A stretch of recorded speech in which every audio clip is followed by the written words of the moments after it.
Hello, this is Gabriel again, and this is the last video on the 5 steps to a successful Moti journey. At least that's the plan, and we will make it short. So this last step, which is about implementing your Moti plan of action, is actually the step where you will learn the most.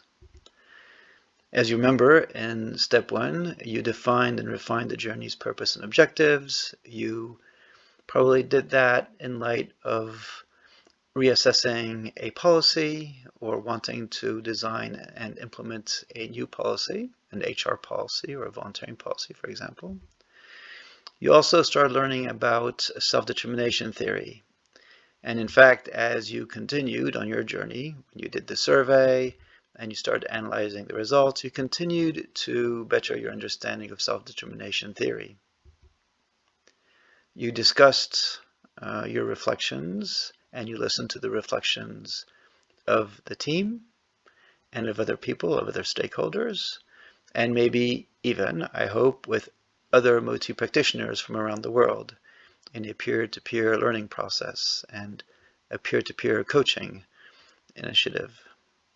You also reflected some more on the policies that you were either reviewing or designing with the Moti exercise. So now you have a plan of action. That was the result of your team and branch level discussions, perhaps. You have a plan of action. And this plan of action is where you will optimize the learning by putting things into practice. You will learn by doing, and you will lead by example. So how does this work? Well, through Moti, what you're aiming for is to change attitudes and behaviors. And the best way of doing that is through feedback. So hopefully your conversations with your team and other stakeholders led to a plan that includes feedback mechanisms where we learn from each other. So we commit to listening better, and we actually commit to help others by giving constructive feedback on how their listening skills are perceived. Likewise, we want our colleagues to tell us when they feel that they're not being heard or not being understood.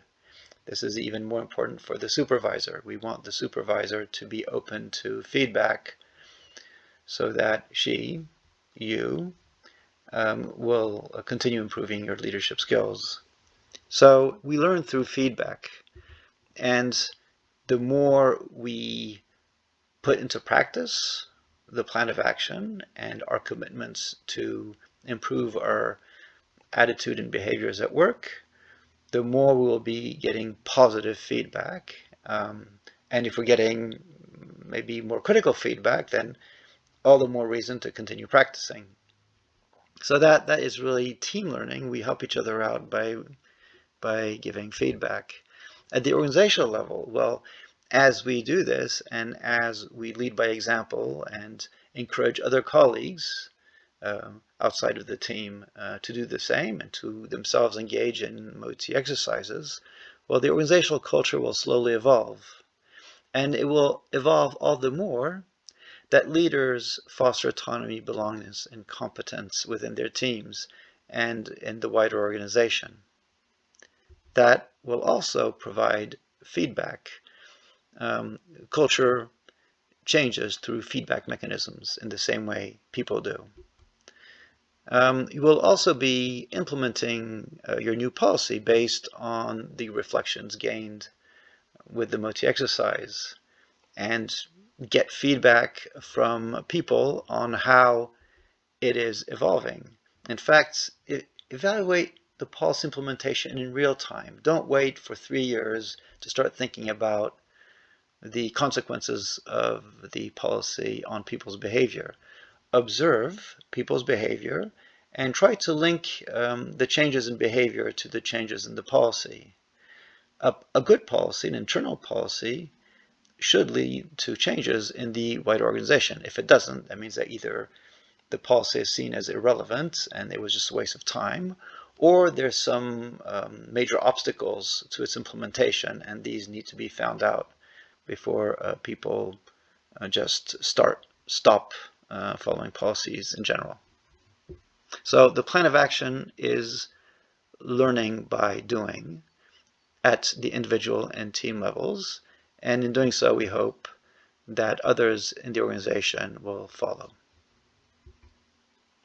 So more concretely, well, let's recognize this obvious fact that your Moti efforts will have little impact if your plan of action is not implemented. So ensure that your objectives are met, and there are ways of doing that. It will serve its purpose. You will serve the purpose of the initial purpose that you defined in the design phase of your journey. You will observe and you will reflect on the changes that you see. You will discuss what you observe, and you will adapt the plan in real time. No need to wait if something is not working or if people are not just following the plan. We'll do something about it immediately. Don't wait for people just to, give up and say, well, we knew it wouldn't work anyway. No, you have to continue being proactive and continue encouraging people to meet their commitments. And if they're not, you need to understand why, and you need to change things.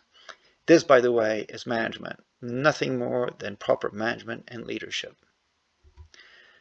You learn by doing. And as you observe others and as you note what is not changing and what is changing, well, learn from that, and reflect on your own practice, reflect on your own behavior, and ask yourself, if your behavior is actually in line with the change you want to see in others. So you guessed it, implementing a Moti plan is quite different from implementing most project plans. For one thing, it is about and only about behavioral change. It is about changing your behavior and the behaviors and attitude of the people in your team, if possible, outside your team. So the outcome is behavior change. We have only learned to the extent that we have changed. There's no learning without change, and there's no point learning if it's not followed by change.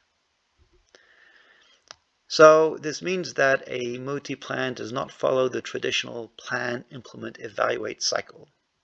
This is not a project with a beginning and an end. It is, in fact, a project with no end. So Moti is a lifelong learning journey of personal discovery, team learning, and organizational change. So what does that mean? Well, when you implement, you will need to monitor and adapt your plan of action every single day. This is not work. This is what we do as human beings. We adapt to new situations in real time. We want to move away from the routine, from being fatalistic, from deciding that the next day will be exactly like the previous day. This is exactly the opposite. If you feel that these things are not under your control, that you will not be capable of leading this change, this means that you're not self-determined. This means that by some mechanism you are controlled. Maybe it's controlled by the fear of change, by the fear of ridicule, by the fear of failure, the fear of taking responsibility. And others around you might also have fears that encourage them from being fatalistic and not wanting to change things. So Moti is really about change. And if you don't want change, then ask yourself why. That in itself is worth a reflection. So implement, adapt, implement, adapt, implement, adapt, implement, adapt, etc. Monitor continually, observe every day, reflect every moment, discuss whenever you can, learn and learn and learn, and share what you're learning. Get different perspectives on what you've noticed. Learn from others through discussion, through conversations. document, not necessarily every day, even though if you do keep a journal or a diary, you will learn faster and more deeply. But if you are not that kind of person, it's okay. But on a regular basis, document what you're learning so that you can share not just around the water cooler or the coffee machine, but among your peers in different countries. Document and document again. And that's it. I have nothing more to add because every single plan, every single implementation of a Moti plan will be different. It will depend on you, on your team. It will depend on your context. It will depend on your objectives. But whatever happens, you will be learning and you will maybe find new meaning in your work, and you will be unleashing the power of your team by giving them more autonomy, a greater sense of belonging, and a greater confidence that success is down the road. This is the team. Karine from the Swiss Red Cross.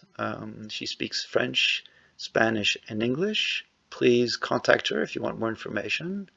Salam Saloum from the Lebanese Red Cross speaks French, English, and Arabic.